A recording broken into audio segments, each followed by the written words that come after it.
Good day to you this day of your time. How are you all? All right. First of all, once again, we thank each and every one of you for your participation in the co-creation of this interaction and allowing this transmission to occur. This day of your time, this transmission is part 2, as you call it, of a 3-part transmission. Last night of your time, in your time, moments ago to us, we spoke about the idea of 15 minutes and counting, wherein we described the idea of the plasticity of the neurological net of the brain, and how every thought, every idea, every feeling, every belief, every definition changes, literally changes the pathways, the neurological pathways of the brain, and how, in what we are about to transmit, the information therein can allow you more efficacy in taking those changes and forming those changes along certain vibrational lines to instill certain pathways that will become more superconductive and hyperconductive, to allow you to become a more refined antenna, to allow the brain to become a more refined receiver of the downloads from the higher mind, so that the physical mind, in having that brain rewired into a more receptive, more clearly receptive antenna, then the physical mind can take what it perceives as more representative of the vibration of the download from the higher mind, and you can be more in accord, more in alignment, more in agreement with the idea of the guidance of the higher mind. In understanding that it takes about 15 of your minutes from the beginning of the rewiring for that rewiring in the brain to go from a plastic state to once again a crystallized state and hardwire itself with the new information. This transmission has been designed, and later on the holotope experience specifically has been designed to allow, during that plastic state, when it is going from rewiring to hardwiring, to be imbued with the appropriate frequency to ensure as best as possible that when it is hardwired, it retains the appropriate vibration that will allow your brain to become a clearer receiver and an antenna for the download vibration from the higher mind. But before we get to that point, in our 3rd part of the transmission, we would now like to examine and explore with a kind of an X-ray approach the idea of what beliefs are, what it is you are specifically looking to change. And this is why we have entitled the idea Brick Walls and Beliefs, because we understand that very often when you have a belief and you wish to change it, you say you prefer to change it. Sometimes we know that many of you experience a great degree of difficulty in allowing that belief to change.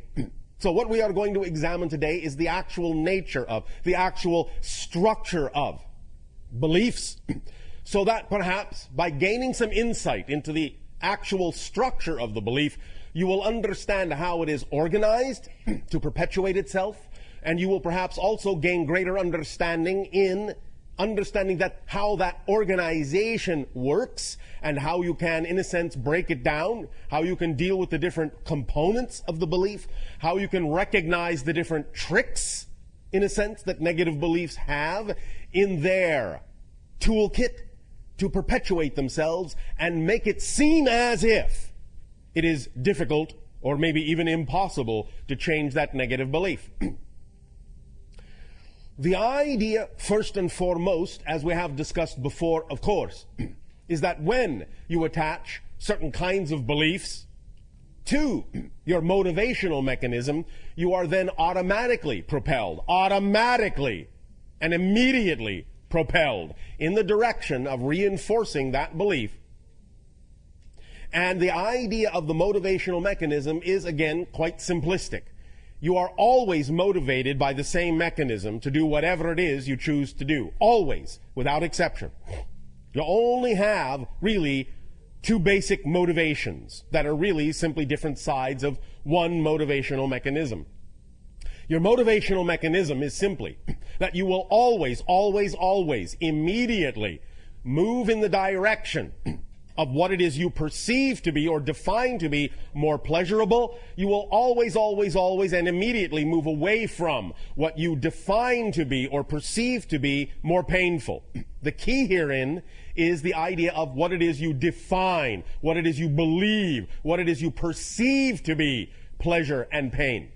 Many of you say that you, in a sense, intellectually recognize what it is you prefer, and yet you do not necessarily understand why it is you do not choose it, why it is you do not always act on it.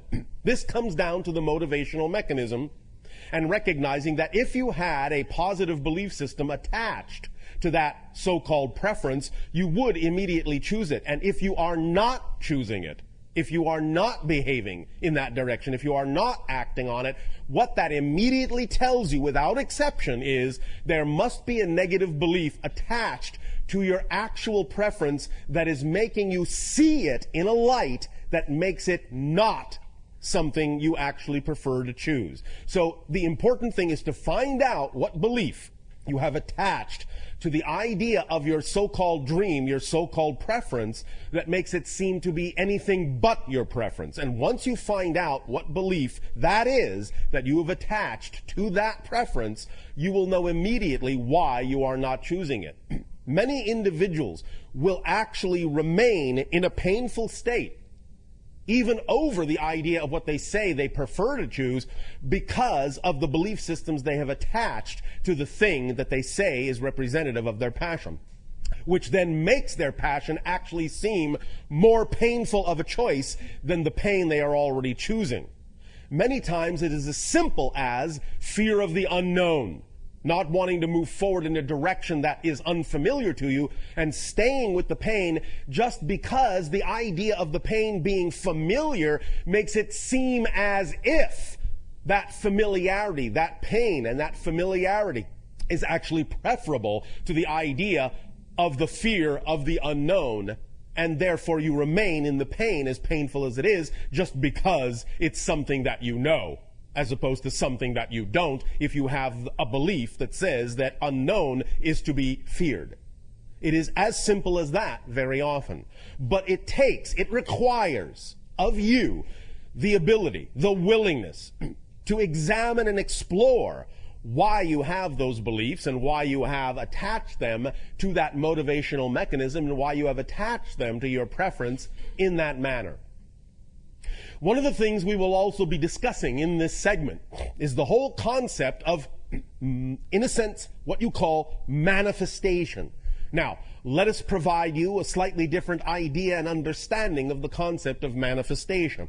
Because many of you, when you think about the idea of attempting to manifest something, bring it into your reality, make it appear, solidify it, crystallize it, make it experiential, are coming from a point of view, also definitionally and belief system related, that it is something that does not exist in your reality, that you are attracting into or bringing into your reality, that somehow it is ephemeral and non-physical, and you have to somehow make it solid, make it appear, make it real. That is not the case. What it is that is representative of your preference and what you call your desires to manifest already exists in your reality. It is already manifest. The idea of manifestation is not bringing something that doesn't exist into existence or attracting something over there and bringing it over here. The idea is that what you desire to manifest is already here, already existent, already real. Manifestation is the process of giving yourself the ability to realize, to perceive that it is already here. You do not have to do any magical thing to make it come into existence. It is already existent. It's already within your sphere of reality. It is just that your belief system makes it invisible to you. So manifestation is not the process of actually conjuring something out of nothing. It is the process of making the invisible visible. And that simply requires an alteration of perception. That's all it takes. So we are going to be talking about that idea as well. And let us begin right there. The idea of one of the mechanisms of manifestation that allows the invisible to become visible is something that uses the power of paradox very strongly. We often talk about the idea of paradox as the recognition that you are in a very powerful place, right in the center of your power. Because what to you may seem paradoxical, what to you may seem contradictory, two opposing ideas that cannot necessarily seem to coexist, but do coexist, tells you right then and there that there must be a middle ground from which they both come. And that middle ground, that balance point, is your place of power from which you have generated the apparently paradoxical and apparently contradictory concepts. But because you can perceive them both, it tells you that just the perception of those things alone tells you that you are actually in the center of those things, that they come from the center of your being, and that you're simply seeing reflections of the polarity, expressions of the polarity of creation. But polarity within you combines and interacts in a very specific way to generate your true perfect place of balance and perfect place of power. So when you see paradox, rejoice, because it is telling you that you're standing right at the center of your creative self and have the ability to thus then manifest and transform and make the invisible visible very quickly. Let us explain a little bit more clearly about the idea of the paradoxical nature of the mechanism of manifestation.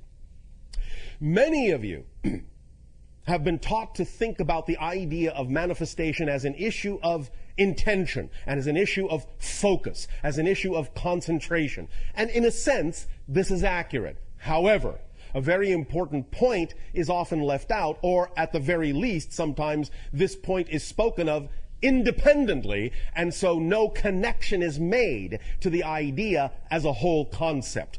The two seemingly paradoxical issues here are intention, focus, and concentration, and conversely on the other side, what you have often heard in many metaphysical and New Age information sources, the idea of surrender and letting go.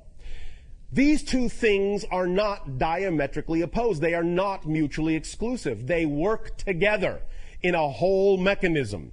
In other words, the secret, one direction of the paradoxical mechanism is the idea of intention, focus, and concentration, and then, after that has been done, letting go and surrendering and letting the intention, focus, and concentration do its job on higher levels.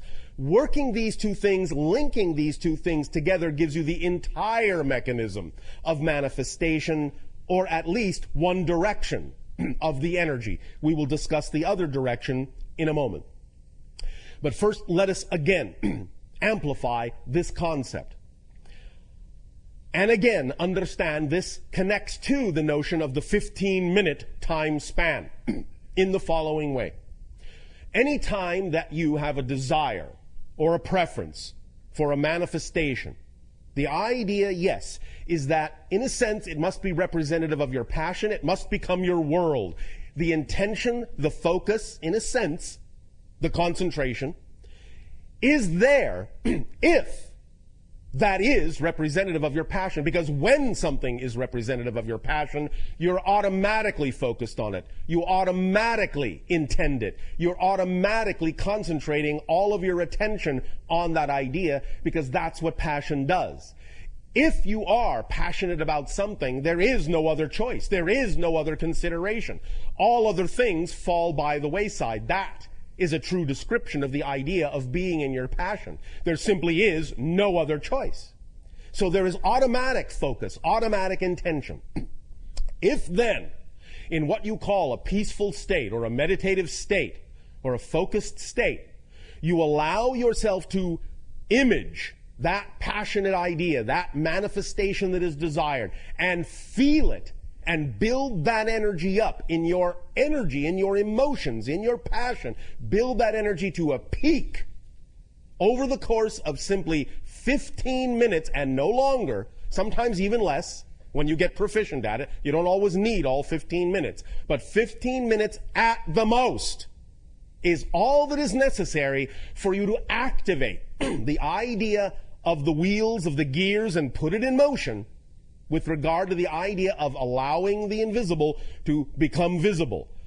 But when you do that, when you build it to a peak over the course of a few minutes or 15, the next step is to completely and utterly let it go. Forget about it. Stop caring about it. Let it go. Surrender it utterly to the higher self. Let the higher self now do the job. You see, physical reality, while apparently complicated at times, is actually not extremely complex. In a sense, it is actually built on very simple principles, and you don't actually have to do very much to get the ball rolling. So, because your physical mind, as we have said a few times, is not designed to understand how things are going to happen, how things are going to manifest, the how is the purview of the higher mind, and because the physical mind does not actually have the capacity, the capability to understand, it is not designed to understand how that's going to happen, all it needs to do is flip the switch and let the higher mind do the how, do the things that are necessary to cause the synchronicities in your life that need to be there, and the downloads and the inspiration that need to come to you to allow the invisible to become visible, to allow the manifestation to occur.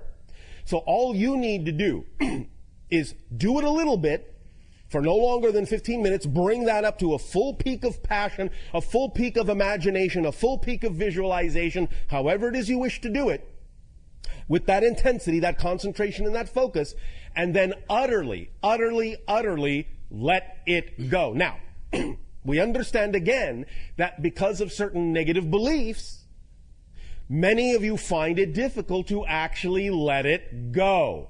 But that is very important, because without the letting go side, you don't actually have the whole mechanism engaged.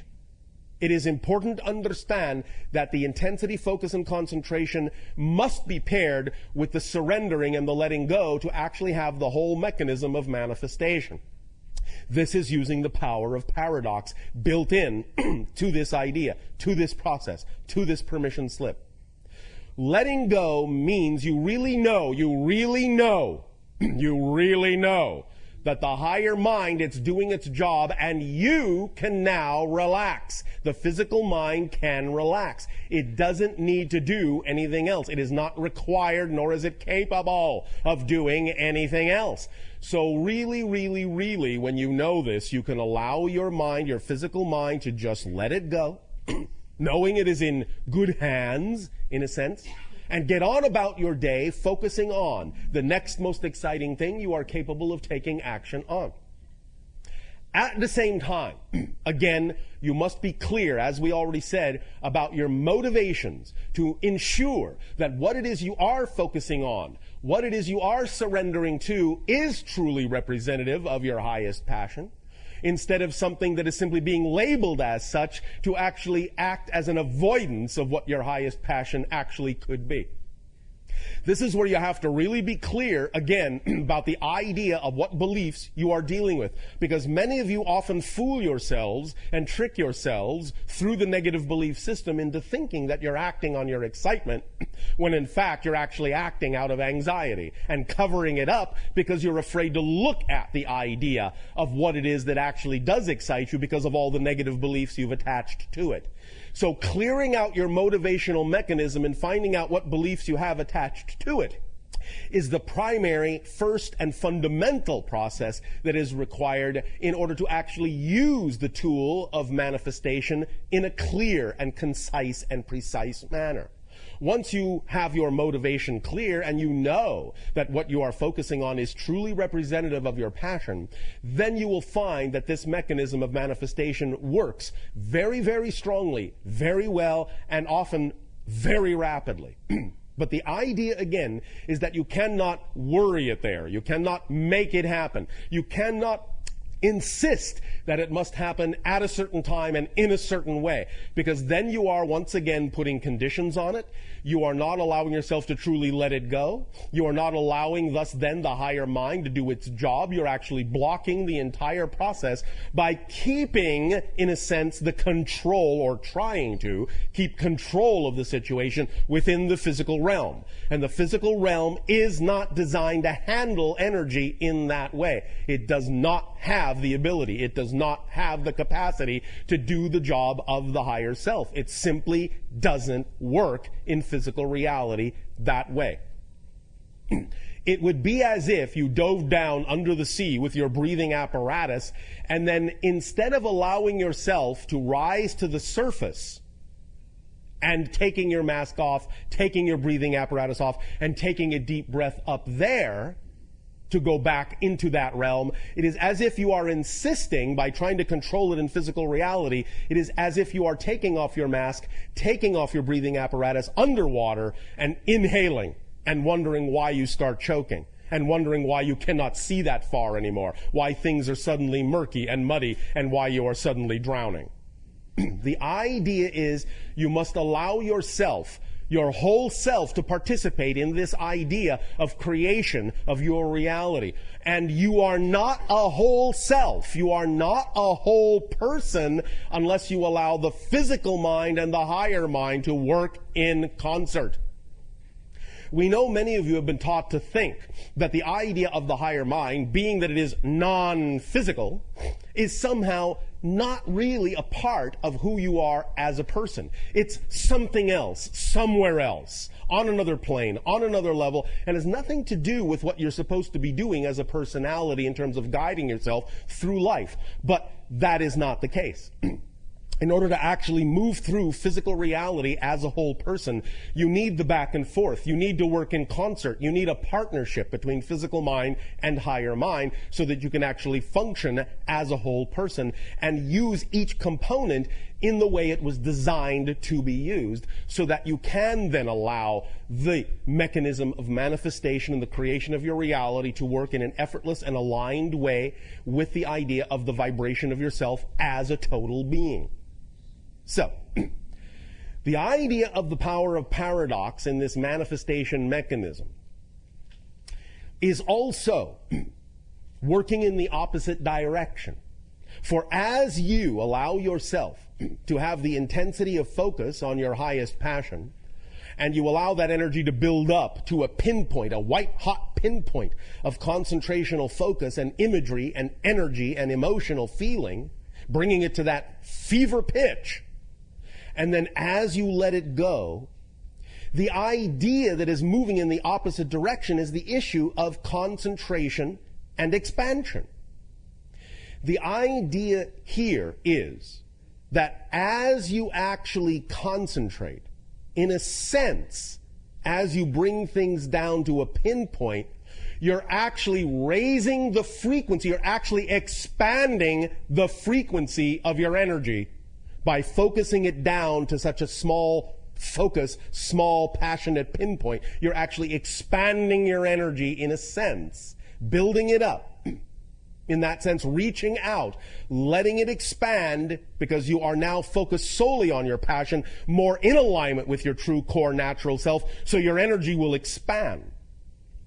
As you let go, in a sense, the energy then collapses back to your physical self. But as it has done so, it is similar to what your physicists call the collapse of the waveform. What this means is, as you focus and as you concentrate, and as you expand and expand and expand your energy bubble, you are containing all probable ways of manifestation that are best for you, that could occur. You're expanding your probability net. And as soon as you then surrender and let it go, and that energy bubble collapses back down to your immediate reality, you are allowing the bubble to then automatically choose the highest probabilities that will actually help you bring the manifestation into your awareness. So this is the paradoxical mechanism, is as you focus, as you concentrate, as you, in a sense, narrow your field of view on the thing that you are most passionate about, you actually expand your bubble of energy probabilities. And as you let it go, as you release, as you surrender, you actually allow the bubble to collapse down to the most likely ways, the paths of least resistance that are there for you to bring the kind of synchronicity into your life that will most likely, most probably allow for that manifestation to occur in the most effortless, most rapid way possible. Do you understand this mechanism? Yes. All right. So now, let us move forward into the understanding that in using the power of paradox in this way, in understanding how this mechanism works, the most important factor in this entire process or permission slip is getting a handle on the beliefs themselves that are at play in this mechanism.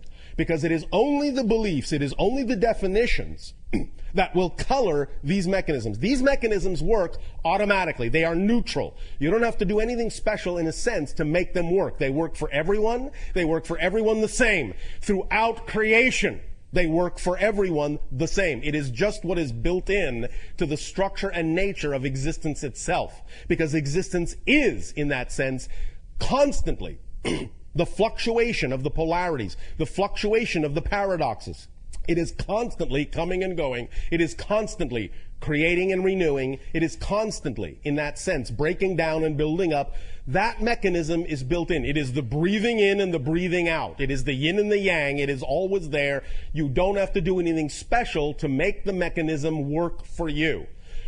This is not about learning how to work the mechanism. This is about how to allow the mechanism to work in the clearest possible way, in the most aligned way with who you truly are, by clearing out the belief systems and the definitions that have nothing to do with you. The things you have inherited, the things you have had handed down to you, the things that come from other people that are not you. This is this. Right now, this idea of this structure, in understanding how beliefs are structured and thus then how they color your utilization or your ability to recognize the utilization of these mechanisms. Positive beliefs, as you may observe on the diagram, are by definition, in a sense, expansive. You have a positive belief. All beliefs, even positive beliefs, have a mechanism within them that are self-reinforcing, self-perpetuating. They have to, by definition. Otherwise, if they didn't, because beliefs really are ephemeral, if they didn't have a self-reinforcing component, you would not be able to actually have a sustained, perpetuated experiential reality in that belief. You would not be able to see the manifestation of that belief if they didn't constantly perpetuate themselves, because they are constantly being chosen. Second to second to second to second to second to second to second. It may seem as if, it may appear as if in the illusion of space-time, in the illusion you create of continuity in space-time, it may seem as if once you have chosen a belief and it perpetuates itself, it may seem as if it is the exact same belief just rolling along and rolling along and rolling along. But that's not exactly what's happening. The idea of the perpetuation of the belief, the idea of the inertia and the momentum, is simply that the perpetuation mechanism is designed in such a way as to inspire you, shall we say, to continue to choose the same belief again in the next moment. Because in the next moment, it is a whole new reality. You actually have to keep choosing the belief every single nanosecond in order to actually have an experience of ongoing perpetuation. So the idea of the self-perpetuating mechanism in a belief is not that it simply has an automatic momentum that carries it through space-time.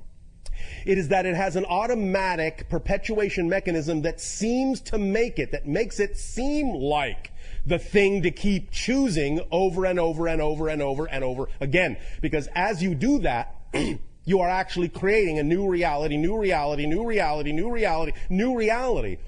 But if you are, in a sense, buying into the perpetuation mechanism of that belief, positive or negative, then what you're doing is creating a completely new reality every moment that looks very much like the reality you created a moment ago.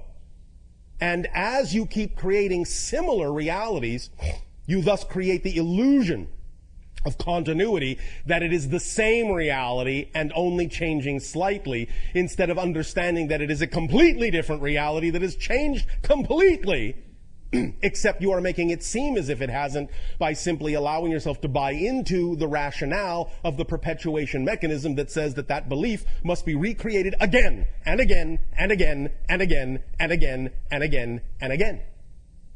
Now, when it is a positive belief, obviously this is representative of alignment with your true natural core self, and you don't mind that it is, in a sense, inspiring you to recreate it again and again and again and again. But where you have your difficulty is when you don't understand why you are recreating the negative beliefs that you say you don't prefer again and again and again and again. As you can see from the diagram, and even though this is an oversimplification, it will do to illustrate the point. Because of the nature of positive beliefs being integrative in that sense, they are, in a sense, more simply structured. They don't need to be complicated. They don't need to be, in that sense, very diverse, because that is in alignment with your true natural vibration. Therefore, they are very simply structured.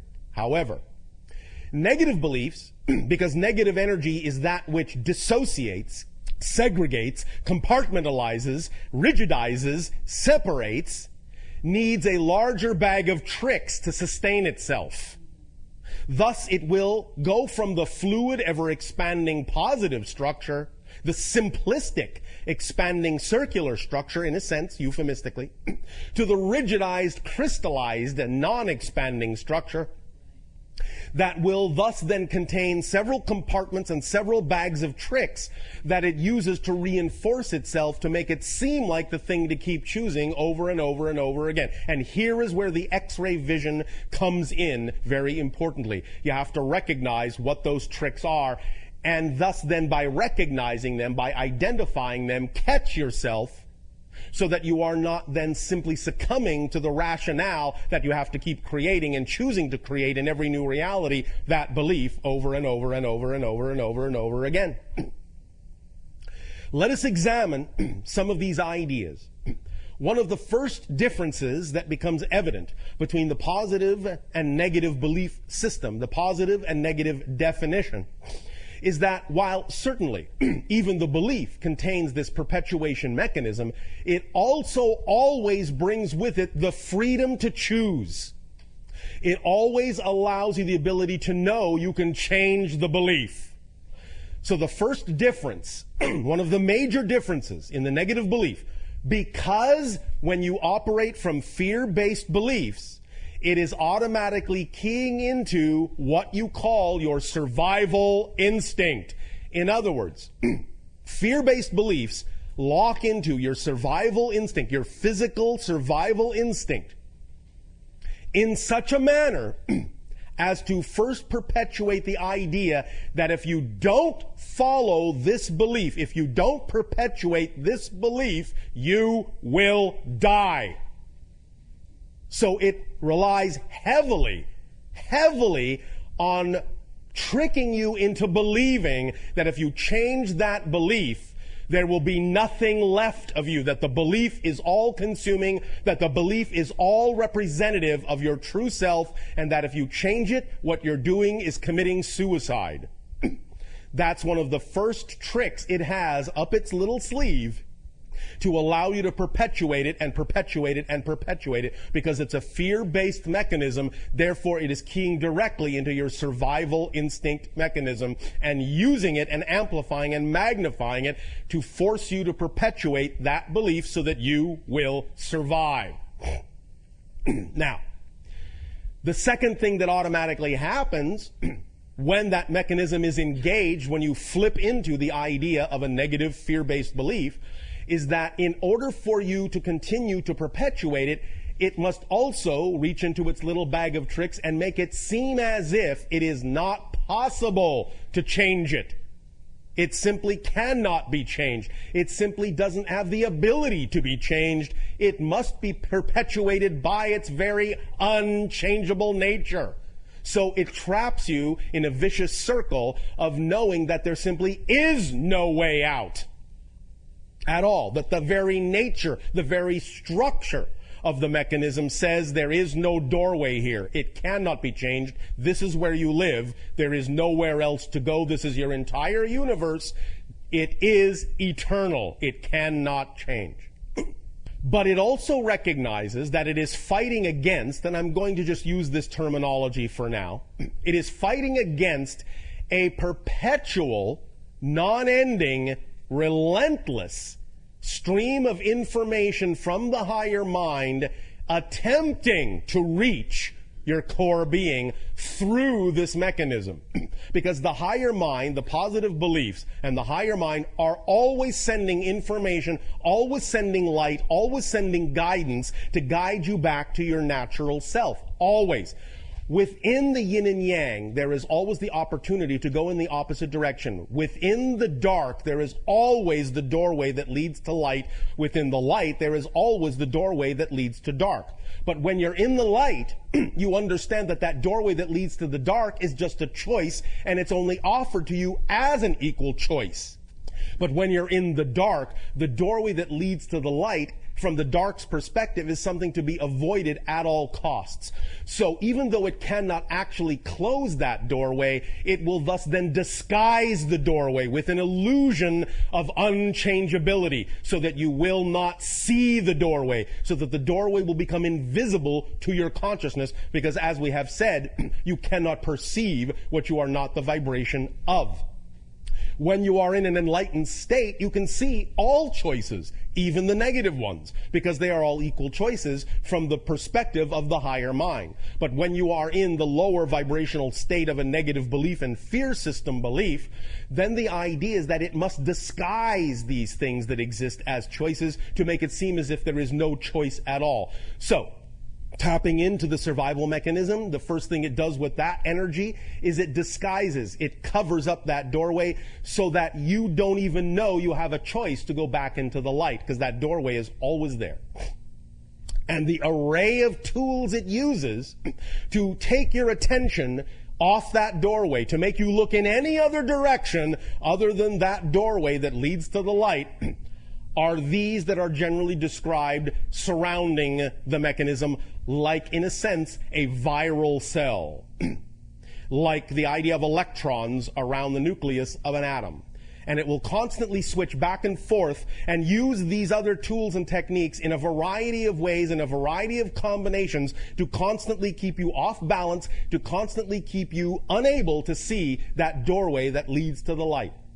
A variety of mechanisms, such as the idea of projection, such as the idea of rejection of ideas, such as the idea of paranoia, so that you will not believe what anyone is saying to you when they are actually attempting to help you, so that you can, in a sense, avoid all information that will actually be to your benefit by seeing it in a light, by projecting it from the dark vibration with a dark energy, so that even the light looks dark to you. And in that sense, seeing everything in a negative light will keep you off balance.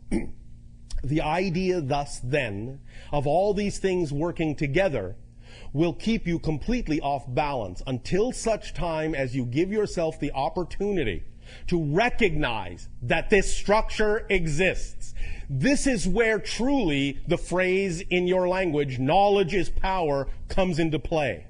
The very fact of illuminating this structure, the very idea of revealing and exposing in X-ray form that this structure exists, can give you an edge over it. Because once you've identified the structure, once you have identified the negative belief, once it becomes transparent to you and you understand what all the tricks are, something happens to that structure. You gain a perspective by being able to actually see it in front of your face, by actually having a diagram go through your eyes into your brain and start rewiring in your brain the recognition of the structure. The structure suddenly becomes illogical and nonsensical. You start to see your relative position to the structure and its relative position to you. You start seeing it as nothing but an illusion, nothing but a filter, nothing but a template overlaying the idea of your true self. And you start seeing the idea of you bouncing around in all these little crystalline rooms and being, in a sense, fooled and tricked into believing all the things that it is attempting to get you to believe to perpetuate itself from moment to moment to moment to moment to moment. Our personal favorite trick of negative belief is the one you see called reward. This is one of its most insidious little tricks. Negative beliefs will actually use positive reinforcement to reward you for buying into the negative belief, so that you will then only recognize it as the thing to do. This is where it uses the motivational mechanism. This is where it attaches an apparently rewarding result to having chosen the negative path, and makes you feel good about yourself and makes you feel safe and protected for having chosen the safer path, which is only another way of saying the negative belief in this case. So in recognizing that it does this, that it uses all these tricks, you can begin to really examine each and every one of these. And the way to use this template is to take specific negative belief ideas, by examining them in ways that we have discussed before, by finding out what that belief is, such as, for example, I am unloved. And taking that and putting it in the center of that diagram and looking at all the different ways the tricks are used to reinforce the idea that you are unloved and to make it seem like the thing to keep choosing, to make it justified, rationalized, rewarded, to develop the paranoia that forces you to not look for the reality where you are loved. One of the most insidious ways it has of reinforcing your inability to go in that direction is to make you believe that if you actually go looking for the positive side of that belief, you won't find it, because there is no such thing. It can't be true. And thus then when you go looking and find out it doesn't exist, you will then be disappointed. You will then find out that you really are as bad as you've been told you are. And so to avoid that reinforcement of the negative self at all costs, you will simply stay within the negative self. Look at how insidious that is. It is actually saying, don't go looking to prove the negative. Stay in the negative you are in, because the negative you are in is at least better than proving that the negative is true. It's actually using itself to reinforce itself by saying you don't want to go and find out that what I'm telling you might actually be true, because at least here you have a shadow of a doubt, a tiny shadow of a doubt. I'll allow you that much. That's your reward. But if you go looking to find out whether or not what I'm telling you is true, well, you'll only find out that what I'm saying is true, and then there'll be no doubt whatsoever. So at least stay here and hold on to that tiny crumb of a doubt. At least that will allow you to survive. Miserably, but survive. But if you go looking and find out that what I'm telling you is the absolute truth and you are worthless, well, then your whole world will crumble, then you will annihilate yourself, then you will not survive. Because how could you possibly survive absolutely knowing that you don't belong in creation? How can you survive absolute knowledge that you are worthless? How could you survive that? You can't, says negative belief. You can't. So stay here and just play with that little doubt that I'm giving you, that it, well, I don't know, it could be true, that, or maybe it's not, I don't know, but this is safer.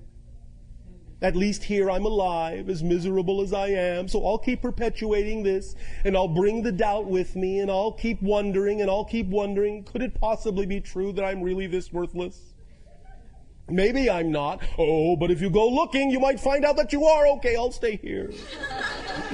Again and again and again and again and again and again and again and again and again and again and again. But now,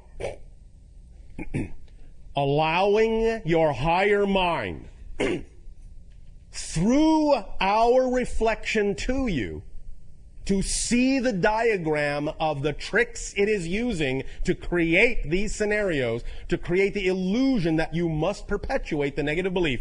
This diagram will now begin to imprint itself in your neurological net just by looking at it. And when we do the holotope experience, the 15-minute meditation later, we will burn that image into your neurological framework, right into your template, so that from this point forward, you will not be able to forget that this bag of tricks is being used on you when you succumb to a negative belief. And that will give you an edge, just enough of an edge, so that when you find yourself falling into a negative belief and perpetuating it, and going, oh, poor me, this is my lot in life, I will never escape this, there is no way out, it's not changeable, what you're saying to me is not true, you are my enemy by telling me I am loved, then you will remember this template and suddenly go, oh, wait a minute, something's breaking through. I'm getting a whisper, I'm getting an echo from the higher self that this might just be a trick. You'll start remembering that the bag of tricks is being used on you, and suddenly you will realize the fallacy, the folly, the illogic of it, the nonsensicalness of it. You will recognize that it is just a belief like any other belief, that you don't have to believe what it is telling you, that you can believe what you prefer, you can switch over to the positive frame of reference, that you have freedom, that you have choice, that you have inspiration, that you have growth, that you have positive synchronicity instead of negative synchronicity, that you can expand instead of contract. And you can start to see through the illusion that the negative belief is desperately trying to get you to believe, because it is basing that desperation on the idea that if you let that negative belief go, you will die along with it. The idea, however, to also further understand is that that is also a fallacy. The negative belief will actually never die. It will simply become equalized as one of the many infinite choices you have to choose from. And you will see it that way from the positive side, from the positive perspective, that yes, that belief is still there. I could still choose that negative belief. But now that it is simply equal to any other choice, I prefer not to. I prefer this instead. So it will not really die. But it will do everything in its power to convince you that if you change your belief, you will annihilate that belief. And since that belief is all you are, you will annihilate yourself. You will be committing suicide by letting that belief go. And you will not find anything to replace it, because there is nothing to replace it. And you will wind up in emptiness, in a void, alone, miserable, forever and ever.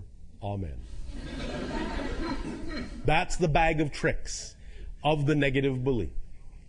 So, in the third part, as we say, of this transmission today, we will really lock this into your neurological net using the holotope experience. And you will begin to see that this will change things. Even if it is just a little crack that appears in the plan of the negative belief, in its bag of tricks, that little crack will be enough to let you see the doorway out, to let you see that doorway that leads to the light. And that's all that's needed, is just the ability to know, the ability to see, the ability to perceive that that doorway exists in the dark. That's all you need to start moving toward that doorway. You will be continuously bombarded by the tricks of the negative belief that will try to scare you again away from that doorway, but now you will know it is just a bag of tricks. Now you will know that what it is telling you is not empirically true. It is just what it is attempting to do to preserve itself. So as you get closer and closer and closer to that doorway, believe me, it will put up one hell of a fight.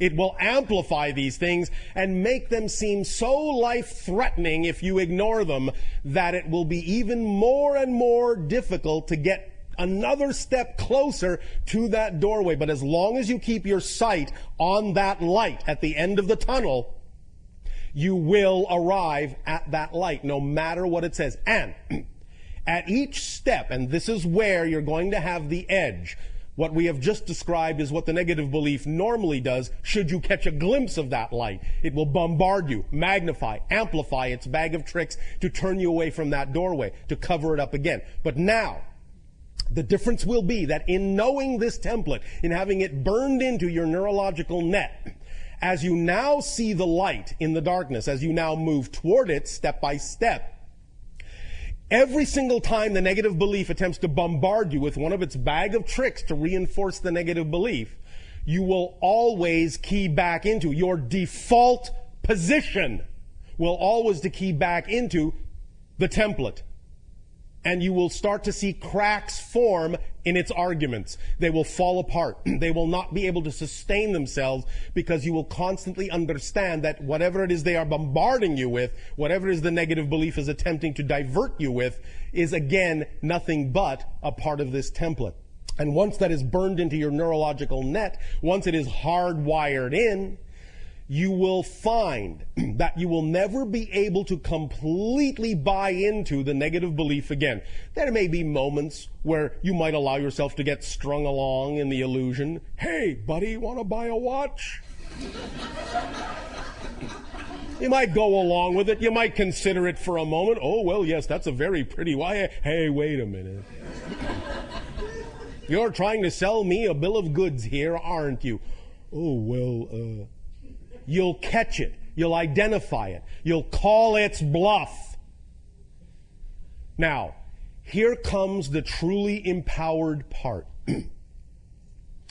Once this template is burned in, once you always go to the default position that you cannot get away from recognizing that these negative feelings, these negative ideas are nothing but a bag of tricks, once you call its bluff, here's the really important part. You're going to focus on that little spot of light at the end of the tunnel, and you're going to pull that light in through yourself, and you're actually going to give some of that light to the negative belief, to let the negative belief know it is valued, it is loved, you are willing to allow it to continue to exist because it always will. You are acknowledging that it will not die. You are validating it as an equally valid belief and allowing it to know that just because you will prefer to choose something else, it will not die. You now become the PowerPoint, and you are reassuring the negative belief that it will still exist. But as you do so, you become bigger than it. It no longer fills your world. You know who you now are. You are coming from the higher mind, and you are gently reassuring the negative belief that it will continue to always be a part of you because there is no outside. There's nowhere to get rid of anything to. You will always contain it because expansion is the product of inclusion, not exclusion. So you will always include it as a probable choice. It will always be valid and equal in your eyes to any other choice. And you get the freedom to choose what you will manifest and what you will experience, even as you are validating the negative belief as equally valid as a choice within your entire reality. And as long as it knows it is loved, and as long as it knows it is an equal valid choice, it won't bother you anymore. It will not insist on being in the forefront anymore. Because once everything is an equal choice, it is bathed in the light and the vibrational love of creation equally, and that is an overwhelming supportive feeling that will allow it to simply remain quiescent, satisfied, happy, joyful, in love with itself and you and all that is. And remember, you will always have, from the positive point of view, the freedom to go back into the negative reality and experience the negative belief again. But from that point of view, you will know you don't have to. You are not, in a sense, made to believe that you are forced to. You will recognize that that is just an illusion, and you will continue to choose through the manifestation mechanism we already discussed and the motivational mechanism that we discussed in terms of how to clear it. You will continue to choose what you prefer, knowing that the ideas the negative belief attempted to trick you into believing are not empirically true. That if you exist, there is something for you that is absolutely ecstatic. And if you stop listening to the negative belief that insists that the only way to be happy is to pay attention to what it is telling you, that it must be done a certain way, that it must be rigid, it must be controlled, it must be in this template. As soon as you know this diagram exists and it's burned into your neurological net, you will know that that is never empirically true. That it is just a belief. You will see it for what it is. You will have X-ray vision. It will be built in to your neurological net. Now, the first question that comes up is, well, if that's built into the neurological net, and yet if the neurological net is always capable of being plasticized and reformed, can't that go away? Yes and no. Because once you know it's possible, once you have decided to allow yourself to align with the freedom to choose, with the positive vibration, once this is burned into the neurological net to begin with, there will always be the echo of that choice. Because again, when we talk about the idea of the plasticity of the neurological net and changing the pathways of your brain, because everything exists at once, that means that all the other possible pathways also still exist as probabilities, including the ability to see this only as a template, only as a trick. Burning it in a certain way through the holotope meditation will allow you to always remember that it's always there, even if only as an echo. It is still always something that you will remember exists as a choice. So you will always be able to choose it if you prefer to. You won't forget it again, because you will know that memory is created in the moment.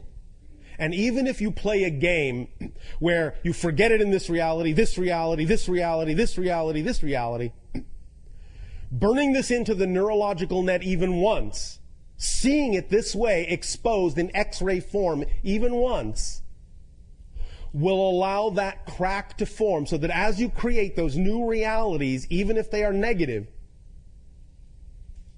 it will weaken over time. Something will creep in. The echo, the memory of the neural net, of this template will creep in, and the negative reality perpetuation will weaken, will soften, will dissolve over time.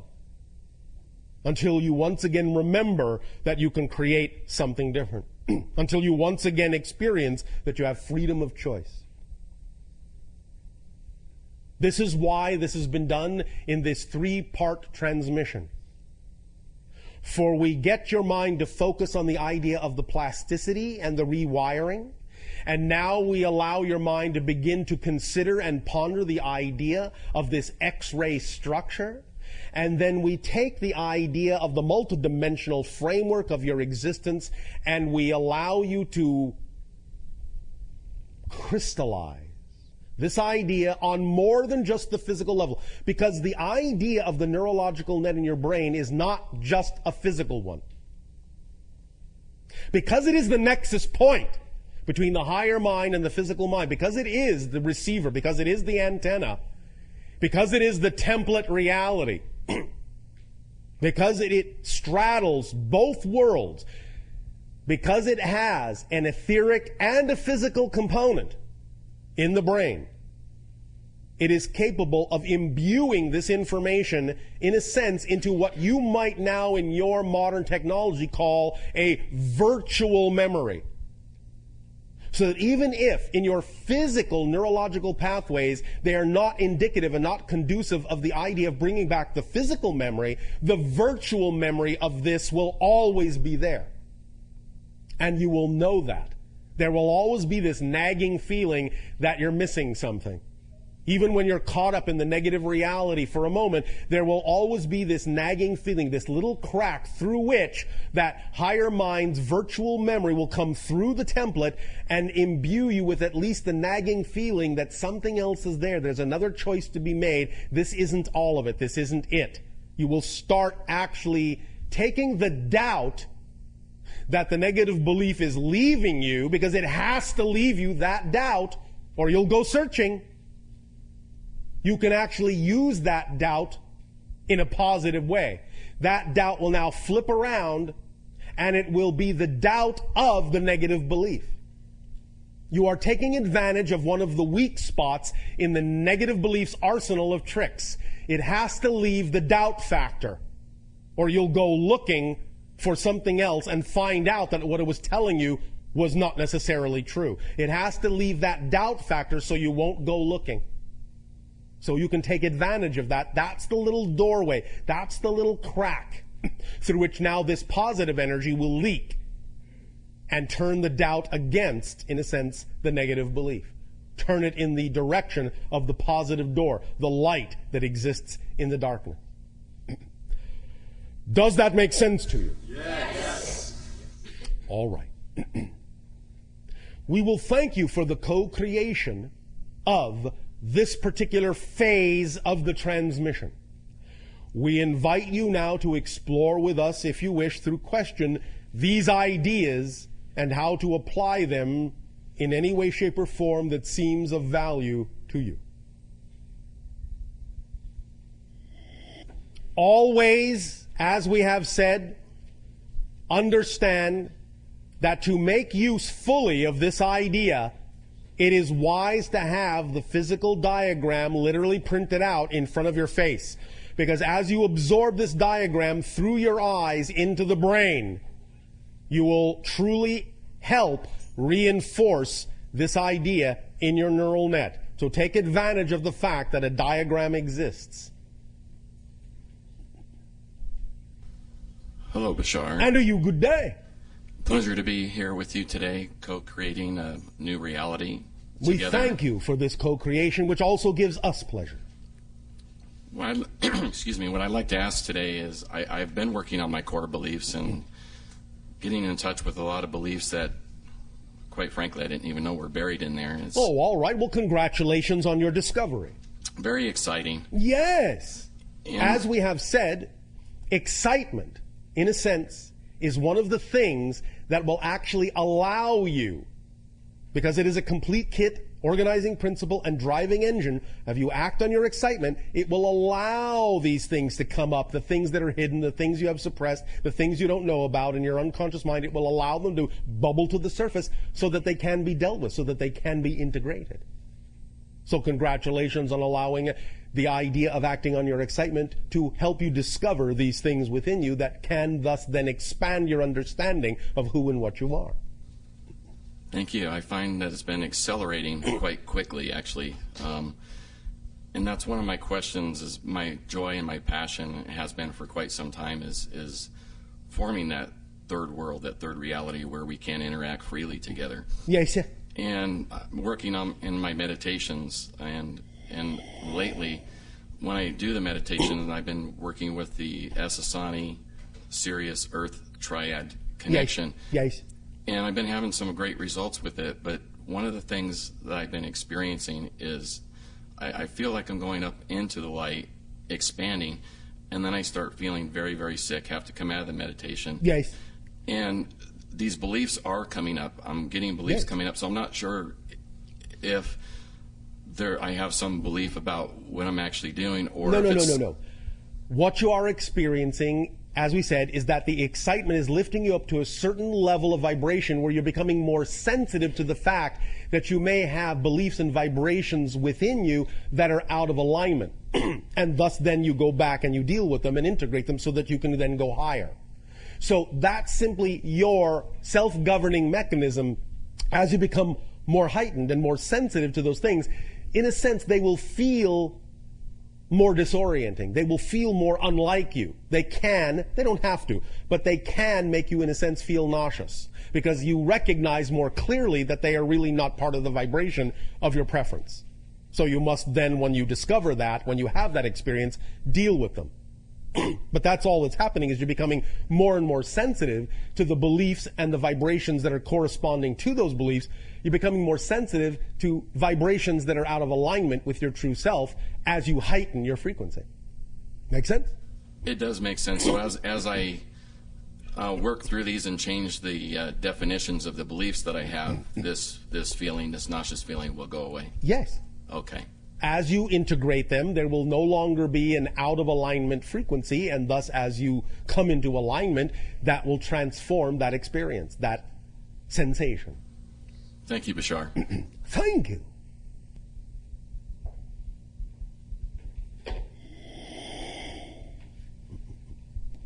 Hello, Bashar. And you good day. I'm very excited to be here. Oh, we are very excited that you are there. Thank you. My question is, what is the best way to really get to the bottom of my negative belief, why my manifestation is not coming into fruition? I believe we have just discussed all of that. Is there a question I can ask myself? Is there a state I can put myself in? Question. What would I have to believe is true about myself and my relationship to this situation in order to be experiencing the emotion that I am, in order to be experiencing the fear that I have? What would I have to believe is true? What would I have to believe is true? Yes. Anytime you give yourself the opportunity to examine what your relationship actually is to the circumstance and situation and people in your life, and ask yourself the question in that way, and then be quiet and listen, you will eventually get an answer as to what the belief is that you would have to believe is true in order to be having the experience you are having. Okay. You see? Yes. Does that help you? Absolutely. May I ask one more question regarding what you were discussing? Yes. You were talking about step one, intention, focus, concentration. Yes. After that, absolutely letting go and Yes. surrender. Yes. And where does the action that you talk about come in? Is that step 3? The idea is behaving as if. This, in that sense, goes hand in hand to some degree with surrender, because if you know for a fact that what you have focused on, what your passion represents, is your true reality, then from that moment forward in your surrender, you simply behave as if it is already real. You don't question it. You don't second guess it. You stay in the state of being that says, this is who I really am. This is really my reality. Now, do you understand? Yes. This doesn't mean that you contradict other beliefs you may still be holding on to. If you have contradictory beliefs, you have to go through the process of finding out what those are and clearing them out by integrating them. But if you understand truly that what you focused on is really representative of your highest passion, and then let it go, letting go still means you take the actions that, in a sense, demonstrate to your higher self, that show through behavior your higher self that you actually know it is doing its job, and that you can behave as if that reality is already real. And that's where the action comes in, to allow the invisible to become visible. Because as we said, you have to be, in thought, word, and deed, the vibration of that reality, or you won't be able to perceive it. Got it. Make sense? Absolutely. Thank you. Thank you.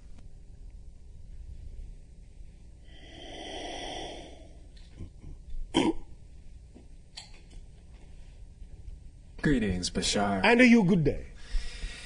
My question is, in this whole presentation, you've been referring to the negative and the positive belief, but particularly the negative, almost as a self-aware entity. In the sense that it has an intelligence, it has a bag of tricks, it has an intention, it has. Yes. So, what could you expand on that a little bit? It's your intelligence that it's using. In a sense, it's usurping your intelligence and framing it in a manner that makes it seem like an autonomous entity. That's the nature of its structure. It seems as if you are actually, in a sense, arguing with a true intelligence, when all it's doing is, in a sense, framing your own intelligence to reflect back to you in a particular way. So, in a sense, you're arguing with yourself. I see. Does that answer the question? It does, and I'd like to continue. Yes. So, the belief itself doesn't have, because, for example, in many mystical traditions, you'll hear about entities that feed on your psychic energy, right? Yes, Is that the same kind of idea? No. Okay. So it's not like the belief, you're saying that the belief itself wants you to believe in it, wants to, why does it? No. The belief is simply taking the form that it takes based on the strongest belief you are buying into, and so in a sense all you're doing is forming your intelligence in a frame of reference that is used to convince yourself of what you say you're buying into. It's simply a mirror, that's all it is. You have simply made the mirror in a form that reflects back to you what you are most strongly buying into, therefore revealing to yourself what the strongest belief is that you actually have. So in a sense, it could actually be a really great tool. Oh, absolutely. It is. It is a great tool. If you use it that way, which is what we are talking about, is how to use it as a tool instead of simply believing that it is something you have to succumb to and have no choice but to recreate. I see. Okay. Makes sense? Makes perfect sense. Thank you. Thank you.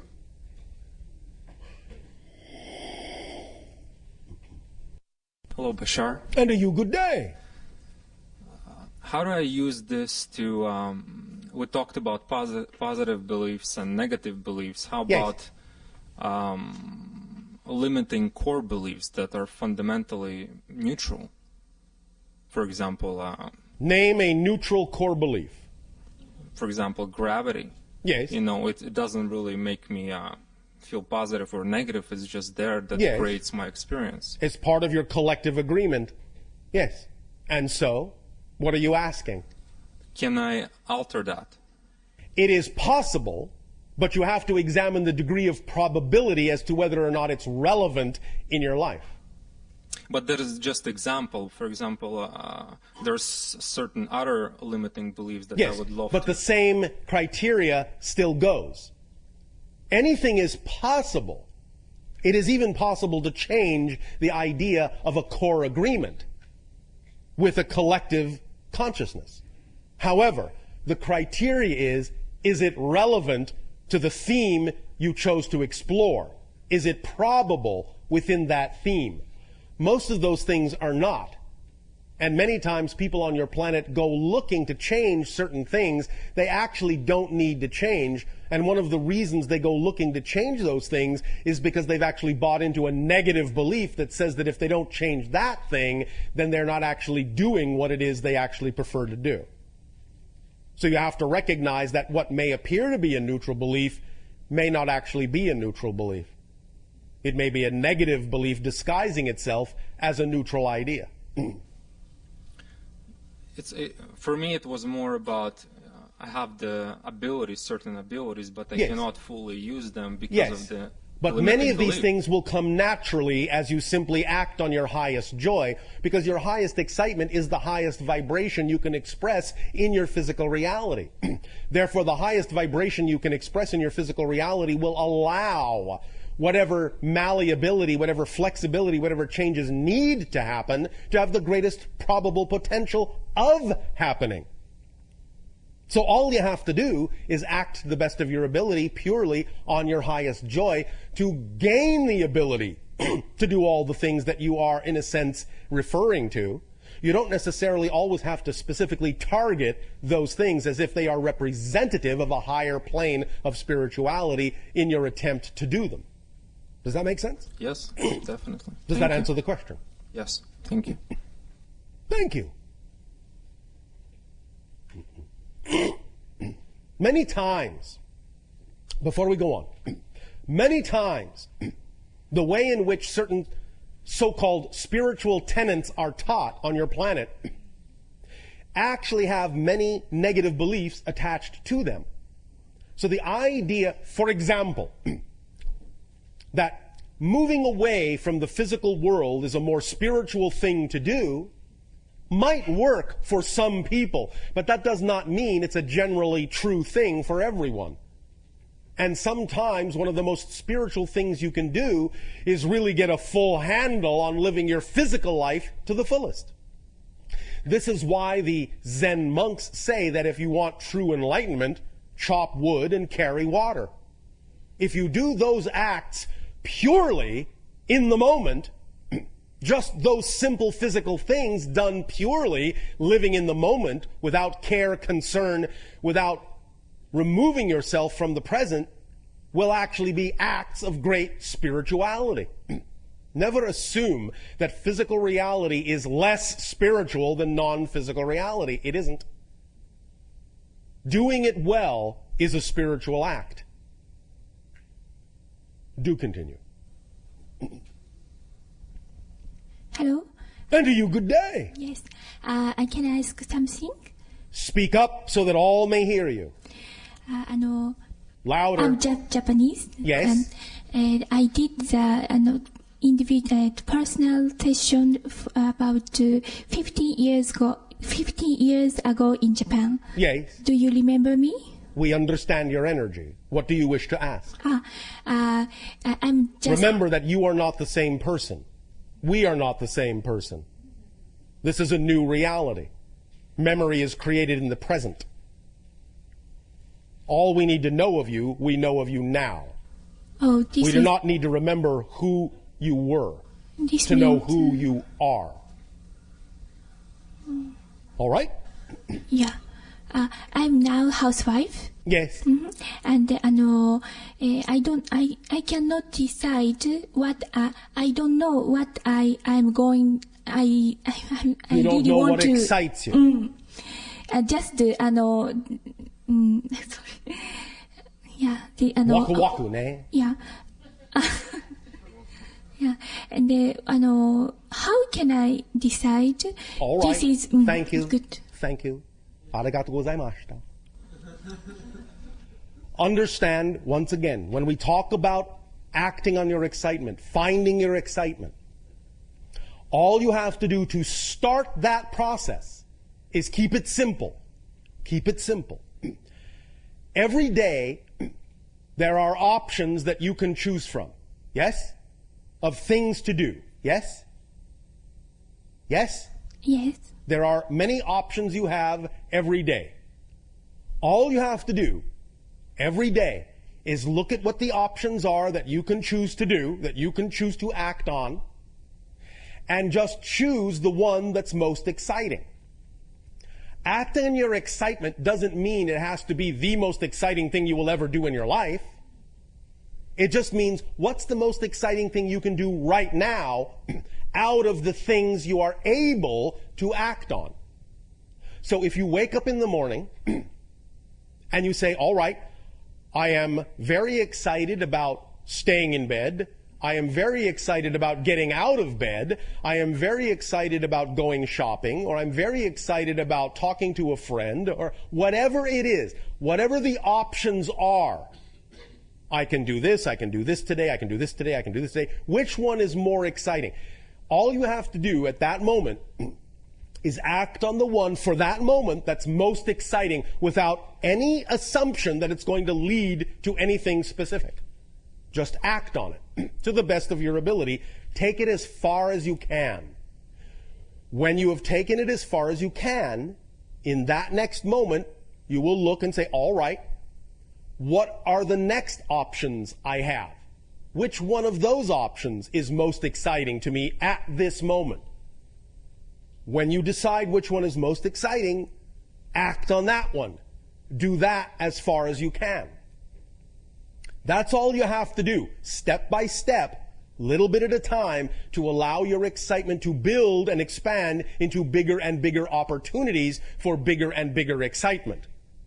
So that's one way you can do it. You can start small, just by picking whatever is immediately exciting. For example, you had many options available to you today of things you could do. You chose to come to this seminar, yes? Did you choose to come because it was exciting? Yes? Yes. Well, then, you see, you're already doing it. You're already choosing your excitement. It's as simple as that. It doesn't have to be a big project or a big career idea. It can simply be one choice that you make that is the most exciting choice you can make at that moment out of all the choices that are available. That's how you begin. わかりますか? はい、はい、わかります。Does that help you? Yes, but I cannot continue the very exciting things. Yes, you can. I just told you how. I just told you how. Listen again. All you have to do is simply choose whatever excites you at the moment and take it as far as you can. You don't have to expect that it will continue in that direction. When it does not continue, look around for the next thing that excites you and act on that. When that does not continue, look around for the next thing that excites you and act on that. Following the excitement is what's important, not the assumption that that thing must continue. That's a negative assumption. Do you understand? Yes. Does that help you? Yes. Thank you. Thank you very much.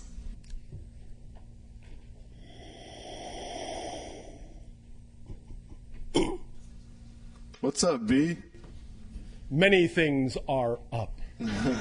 Good. Including our vibration. Vibration, yes. Good. Mine as well. All right, thank you. This question has to do with the idea that before one is even born, when they're being... Speaking linearly now. Yes, conceived inside a female womb, or etc., Yes. etc. Yes. I've heard you explain the idea that that child is actually taking in part some of the beliefs telepathically from their parents.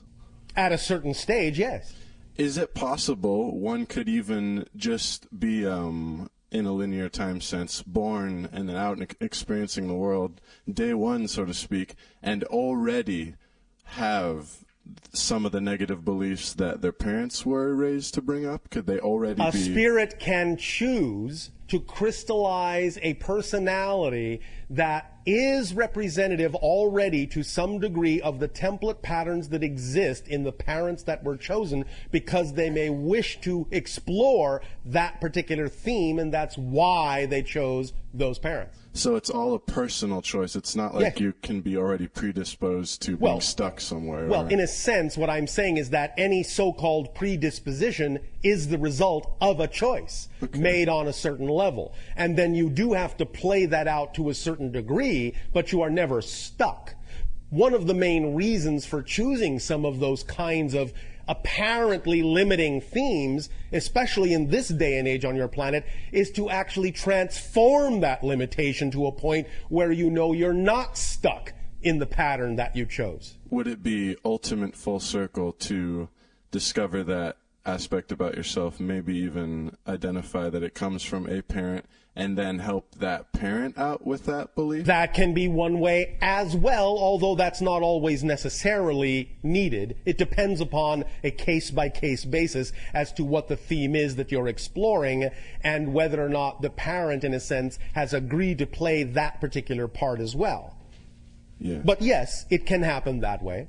You can offer an opportunity for others that may already or still be experimenting with a particular theme. You may offer them a choice. They may or may not take it, but certainly you can offer them a choice based on what it is you have learned. But it has to be all right with you that they don't take it. Yes. Because if it's not, then you actually haven't learned anything. And then a question that just came up in the last second. Yes. The idea of certain generations of beings having certain characteristics. My generation, per se. Yes. I'm 20 years old in our Yes. time.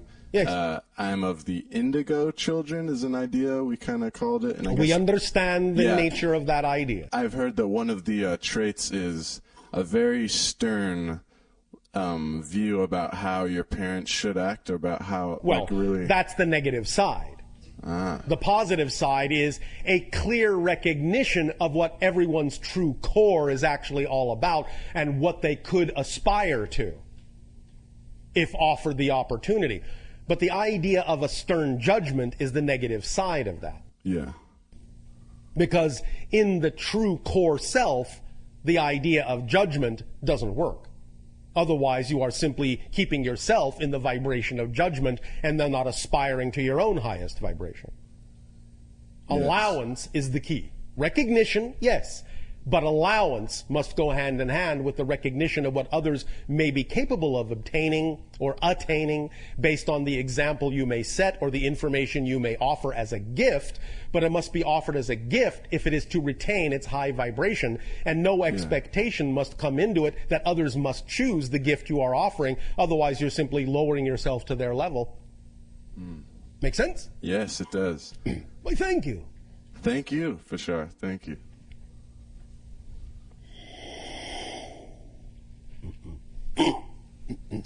Good day, Bashar. And to you, good day. I have a question about how these beliefs, negative beliefs, might densify to the point of getting stuck in the body. Like, I have this pain in the back of my left shoulder. Yes. And I've tried many, many different modalities, emotional processing, acupuncture, chiropractics, that kind of thing. And when I sit in a deep meditation and let a lot of light in, it's excruciatingly painful behind my left shoulder. All right. So I kind of see that as one of those beliefs that you said. Or May I ask you a question? Yes. Oh, thank you. What is your resistance to being your full self?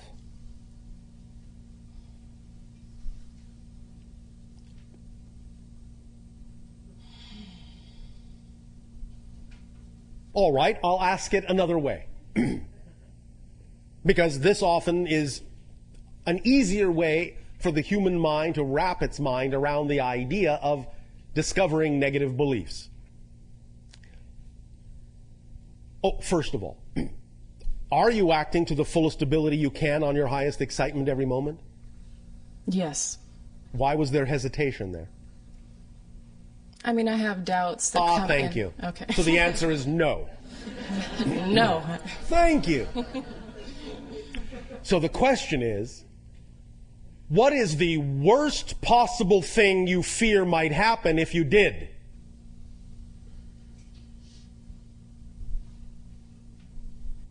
Oops.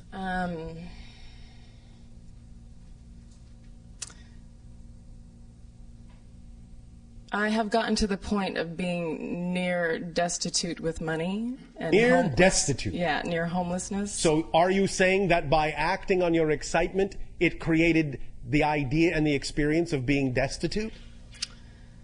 Is that what you are saying? Yes, I guess so. Do you understand that that is a fallacy? Yes. All right, explain it to us. How is it a fallacy, what you have just said? Well, acting on my highest excitement. Yes. I mean, there has to be a negative belief system in there saying Yes, because that why? I don't deserve it. Because or why? like that. Because why? Yes, because why? How do you know that? Because I'm not living that reality.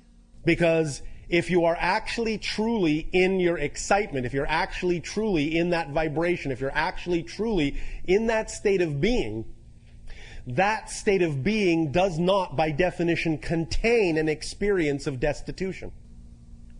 Correct. That tells you you must be relying on some other frequency to create that experience.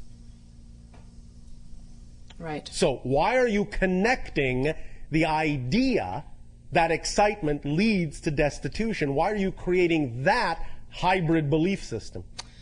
I guess because my highest excitement involve things like that cost a lot of money that I don't have in the moment. Do you remember our definition of abundance? Yes. What is it? Allowing... No. Oh. Do you wish us to repeat our definition of abundance? Yes, please. Are you paying attention? Yes. Are you sure? I am. Thank you. Abundance. The ability to do what you need to do when you need to do it. Period. What I need to do when I need to do it. Yes. The ability to do what you need to do when you need to do it. Sometimes that might require money, and if money is required, money will be there. If money isn't there, what does that tell you? Money may not be required to give you the ability to do what you need to do when you need to do it.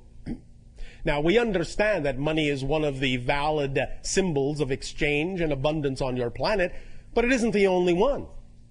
Many times when you have been raised to believe that money is necessary to do certain things, you actually shortchange yourself by closing the doors through which other forms of abundance might actually have brought that ability to you. Do you understand this concept?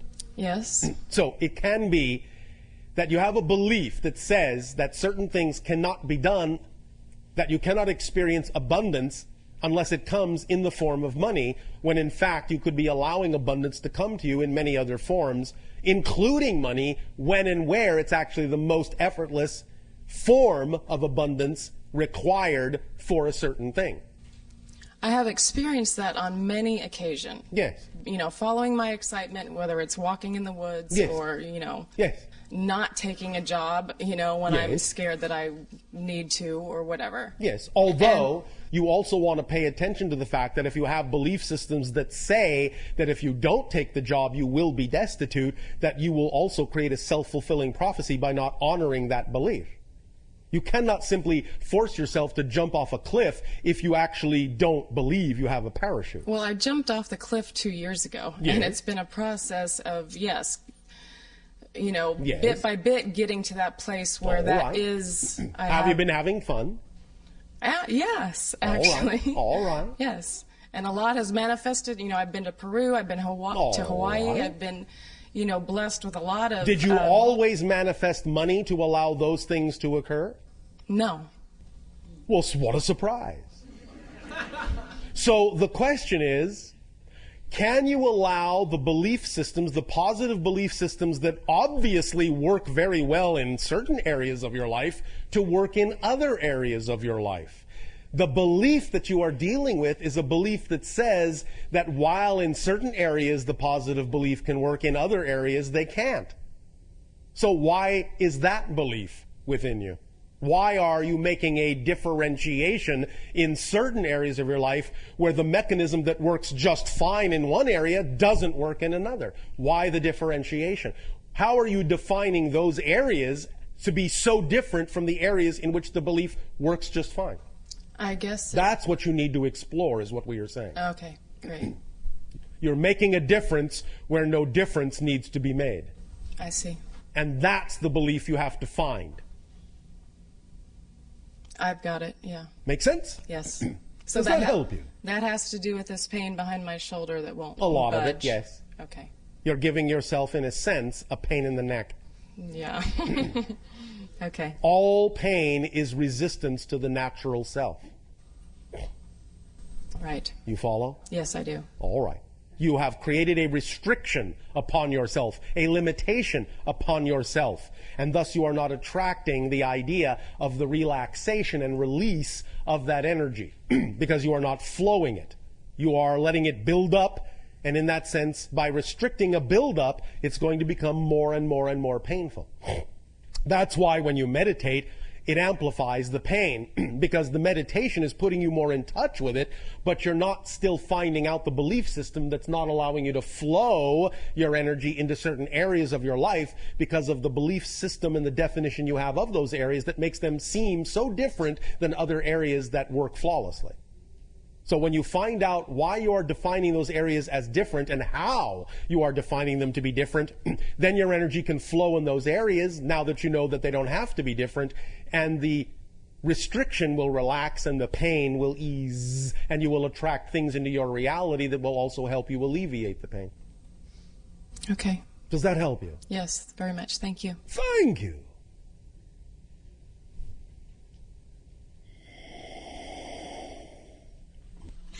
Bashar!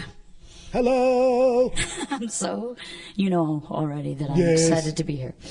So, couple of general, sort of larger questions about the collective unconscious core beliefs. Yes. Well, I think it was Thoreau who said the majority of men lead lives of quiet desperation. And All right. I'm just sort of wondering, as you are able to peruse the planet, Yes. what's the percentage right now of being locked into these negative beliefs that is bringing the planet into a more negative state, and It's how not that will going into a more negative state. It is actually heading toward a more positive one by getting all the negativity out in the open and examining and dealing and integrating it. So this is a time of fleshing out of the negative. As we have said, yes. your 2012 demarcation threshold is the time when the collective consciousness after that point will actually have slightly tipped the scales so that the collective energy of your planet will actually be slightly more positive after that date and can then snowball and expand and amplify from there. Now, this does not mean that the majority of people are experiencing positive energy. It simply means that the collective energy will be more positive. But the idea of that positive energy tipping the scales will actually come from a relatively small percentage of the population. The idea is that positive energy is integrative and expansive. So it doesn't take as many people staying in a positive state to actually tip the scales, even though there may be more people functioning in a negative state. Because people functioning in a negative state are not cohesive and don't add their energy. It's not, in that sense, cumulative. It's only individualized. So the idea is that there will be just enough positively oriented people on the planet after 2012 so that the collective energy will be generally positive, which will give the remaining negatively oriented people more opportunity to choose positive energy, but it doesn't necessarily mean that they have to. But what's going on is what you said. Many of the negative belief systems are being brought out into the open in a kind of flushing out system so that people can decide for themselves which way they would prefer to go, what kind of a world they would prefer to have. Sure, so obviously microcosmically that's what's happening as well. This is our period of cleansing internally. Yes. Yes. Okay, thank you so much. Or at least your period of opportunity to cleanse. Whether you actually take the action to cleanse is still left up to each individual. Right. So may I ask another? That was a question. Whoops. Okay, so I just went through a Millionaire Mind intensive from 9 in the morning to 11 at night for the last 2 days and decided I'm here for the third day. Oh, all right. I'm wondering, yeah, that was quite an experience. Yes. I'm wondering, is there a collective unconscious belief about money that is in the act of change? Well, obviously there is. Yes, obviously there is. Otherwise the banks wouldn't be folding. But yes. How can we align ourselves with a more positive core belief about money to assist all of us towards more abundance right now in this place where we are collectively? Eventually, the idea of your system of exchange will actually be based on the idea of what people themselves bring to the party, as opposed to an arbitrary medium. Right, so it's a more individual application of our gifts and talents is what we should focus on. Is that correct? The thing to focus on always is to follow your joy, and if your joy brings you to the creation of a new system that can be put in place when the old one crumbles or before the old one crumbles, you will slowly replace the systems that way. Right. So you will not change the systems that are there. You will invent new systems that are part and parcel of your highest joy so that they will be in place when the old ones no longer work. But what we are simply saying is that as we scan your collective energy, we can tell that eventually, not tomorrow, not the day after tomorrow, maybe not even for several years, but eventually, maybe within your lifetimes, you will start to see the beginnings of a new exchange system that will actually be based on the people themselves and what they have to give, and an exchange in that context as opposed to arbitrary modalities of exchange that are only symbolic. That is, to me, like, so exciting. I just want to dance right now. Go ahead. Woohoo!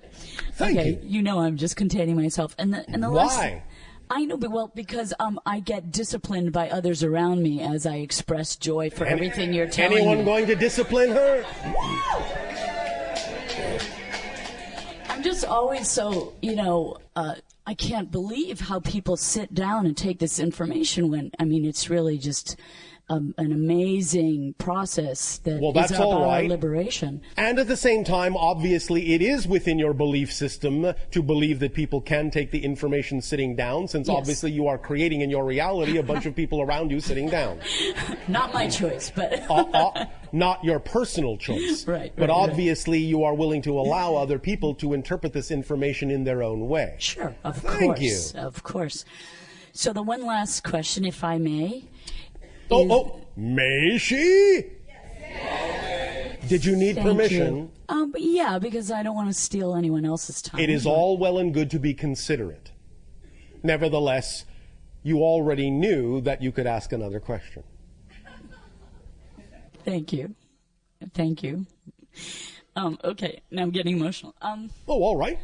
So, you talk about that moment, which is, I think it's kind of like the crux of the paradox, where you're smack dab in the very center, looking at smack dab. Yes, you're looking at the no choice, and so the conclusion is, I don't want to survive. Yes, in the negative belief. Yes, deep in the core of the negative structure there. Yes.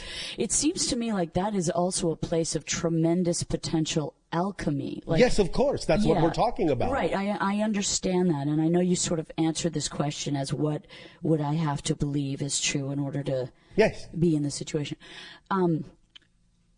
But I kind of want you to expand on that moment, that quintessential moment where you're up against the wall a tiny bit more, if that's possible. All right. How to produce the alchemy, how to allow the alchemy of that second. Is that possible? It is possible. Thank you, sir. Sirs. Oh, sir. Ooh. Sirs. Oh, all right. Ma'am. Madams. Yes. Again, this can be done in many ways. It depends upon the individual. It depends upon the belief system structure as to what methodology might work best for that individual. However, one way is again to recognize the power of paradox in the following way. In any event where you are feeling like you have no choice at all, it may be helpful to recognize that the only way it is possible to actually have the experience that you have no choice at all is to actually be free to choose anything. So free to choose anything that you can even choose the experience of having no choice at all. Does that make sense? Yes, no, maybe. I'm getting there. It's kind of like living inside your anonymity, or I don't know. It's asking yourself, how did it come down to the idea that there is no other choice here? Because again, there's a negative and a positive side to this. The idea of the negative side of having no other choice can lead to the idea of true self-annihilation in the form of suicide. Not really self-annihilation, but a transition, but annihilation of the physical personality. The idea of no choice at all in the positive sense is that your passion is so representative of your true vibration that nothing else seems logical to choose. That there is no other choice but that one. So you can look at it from both sides. Having no choice doesn't in and of itself need to be a negative thing. It can be a positive thing.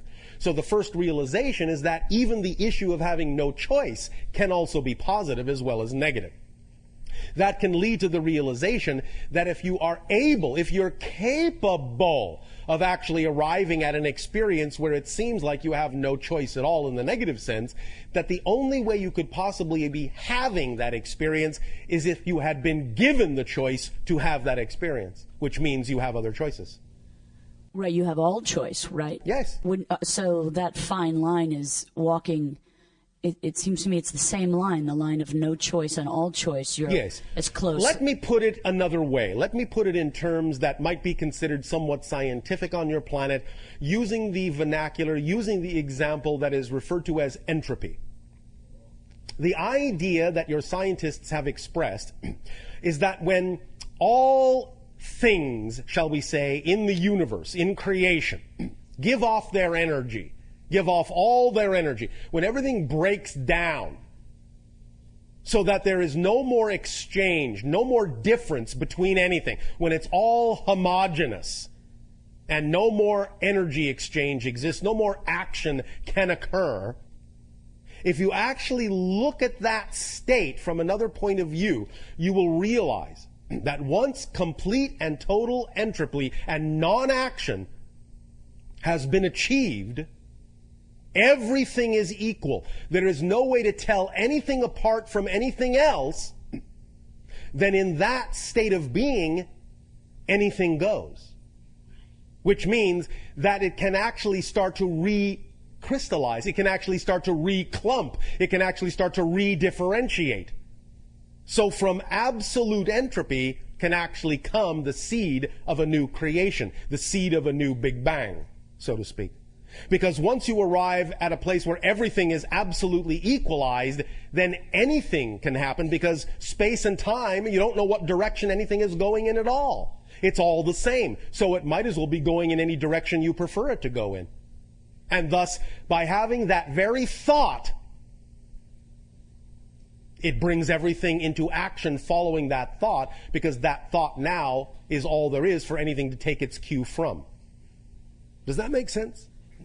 Yes. So when you arrive at the idea of having no choice, it's very similar to the idea of everything being equal, of not seeing any other direction to go in, because there is simply no other action to take. And when there is no action to take in any direction at all, then you can actually take any action you wish, because when there is no action to take, all the rules are gone. Everything is gone. There are no more limitations at all, whatsoever. So you can do anything from that point. So having no choice, paradoxically, means you have every choice. Because once you have no choice, there are no rules, there are no limitations. Is that why I personally straddle that line so much? Because I'm seeking this tremendous liberation? You are doing that particular balancing act as a exploration of a theme. Yes. Okay. Does that help you? Yes. When will it be over? Never. Why would you want it to be over? Does that mean that you are not allowing yourself to define this experience in a positive way?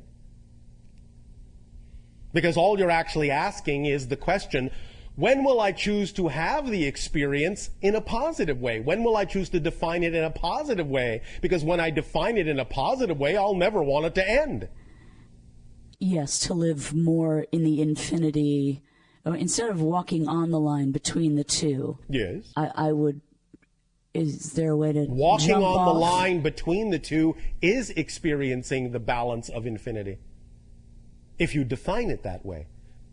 See, what we are saying is you can define it however you wish, right? And that's what's going to determine how you're experiencing what it is you are creating. So I'm just seeing it as a negative instead of... And so you're experiencing it in a negative way. Everything is fundamentally neutral. It doesn't have built-in meaning. Right. Walking the line between the two doesn't mean anything. You decide what it means, and when you decide what it means, the meaning you give it determines the effect you experience from it. It's as simple as that. Life is meaningless. It doesn't have built-in meaning. You give it meaning. Right. Make sense? Yes. So when will you define this experience in a positive way so that you can start experiencing it in a positive way? When? I'm asking the same question. Is the key... Is the answer now?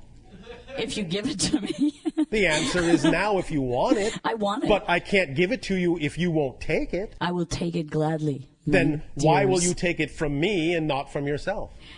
I get confused about finding my way to it. I think There is no way to find.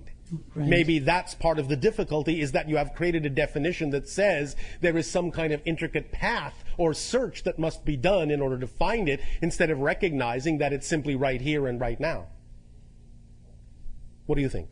So I'm good to go, is what you're saying. You are good to go if you believe you're good to go. Right. But don't take my word for it.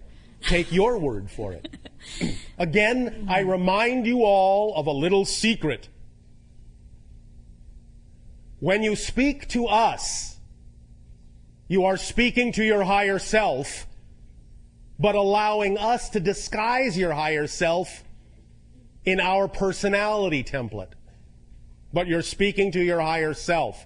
So when we say, yes, you have it, go, you're telling yourself that. You understand? Yes. Now, are you willing to trust yourself? Big hesitation. Here, wait, let me. She doesn't have to say yes. She can say no. That's the sound of my fingertips on the notepad, just trying to figure out whether I can trust myself. All right. Why wouldn't you trust your higher self? Has your higher self ever led you to a place that you couldn't trust, that you didn't enjoy? No, my higher self is really fantastic. Then who is leading you to places you don't enjoy? That other one. Yes, that physical persona that is full of negative beliefs. Yes. And so wow. If your physical persona full of negative beliefs is leading you to places you don't enjoy, why do you keep following it? I don't know. Yes, you do. I do? Yes. You obviously have a belief that says you must follow it. So find out what that belief is. And when you identify that belief, you won't follow it to those places anymore. Right. I know what you said is true. Well, then. But I don't know what it is. But you will when you discover, when you explore, when you investigate what you would have to believe is true in order to be motivated to follow your negative beliefs to a place of discomfort. Right. You still have to do that exploration and find out what that belief is that you've attached to your motivational mechanism that motivates you to follow your negative self. I was under the belief that that's all I'm doing is that work, but I'm not. You can learn what you need to learn in any way you wish to. The idea of, shall we say, believing in karma is the realization that karma is self-imposed. Thus, then, once you understand karma is self-imposed, you have no karma anymore. So if you realize that you are simply imposing this methodology on yourself, and realize that there are other ways in which you could learn the same lessons, by all means, choose other ways. Yes? Yes. Thank you. Thank you very much, and everyone, too. You are welcome. Thank you, Bashar. For these brief moments before your nutritional break, all of you become very relaxed.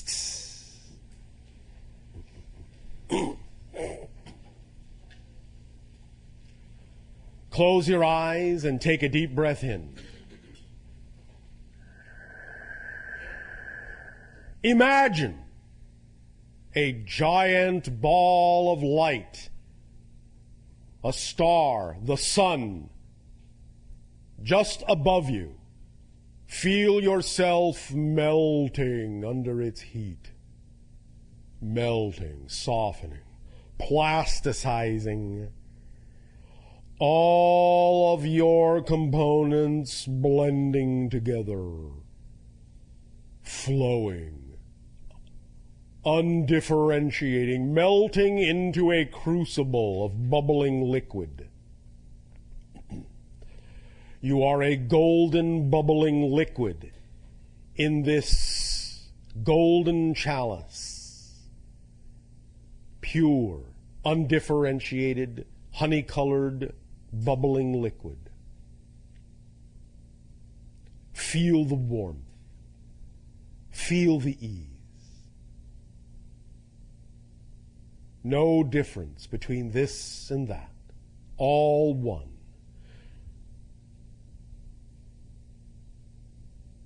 Bubbling, bubbling, bubbling.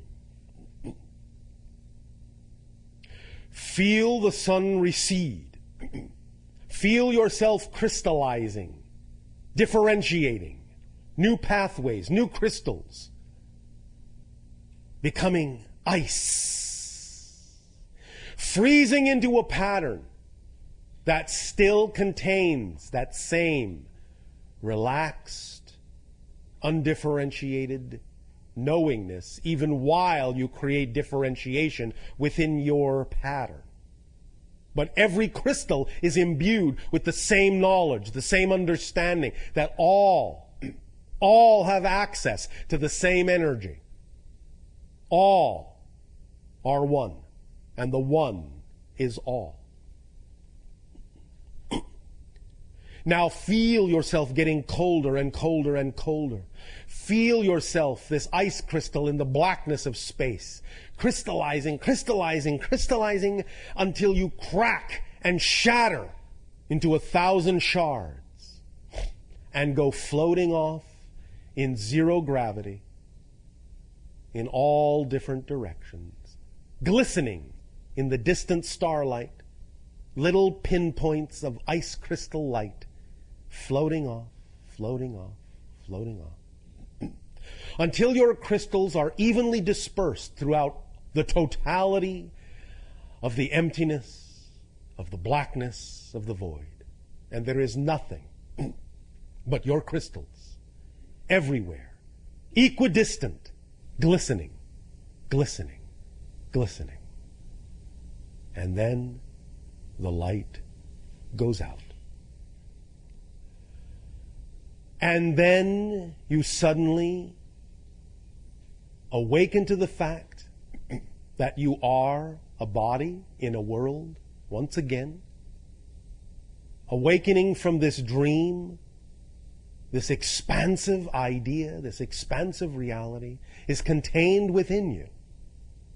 In every cell, in every atom, in every subatomic particle. Breathe in the knowingness. Breathe it in, breathe it in, breathe it in. And as you exhale, exhale with certainty that you are not the same person that was here a moment ago. This is a new reality, a new person in a new reality. And as you shift moment to moment, new realities are created every moment.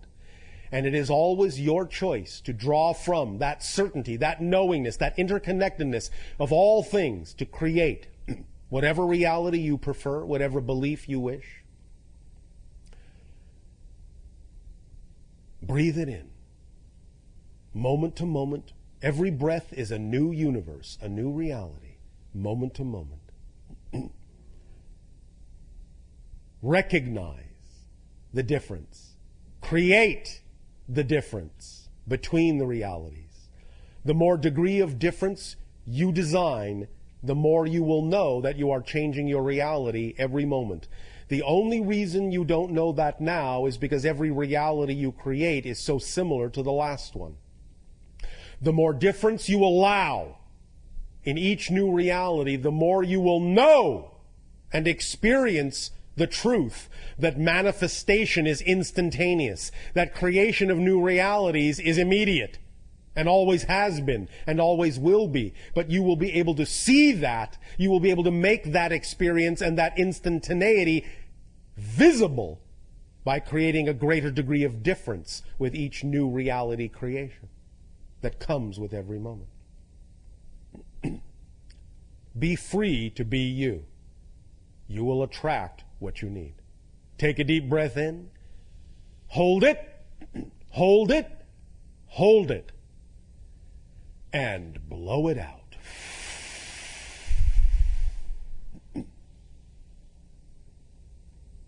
Take a deep breath in. Hold it. Hold it. Hold it. And blow it out. And one more time. Take a deep breath in. and hold it, hold it, hold it, hold it.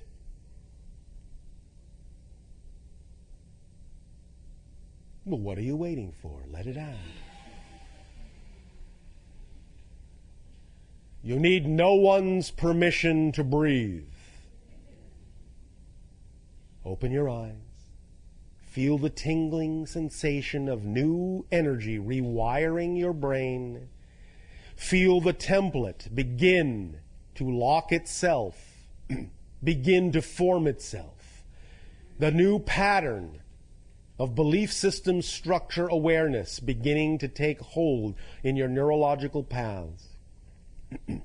And now you will go and nourish yourself to prepare for the third part of this transmission, where we will burn that template into your neurological patterns.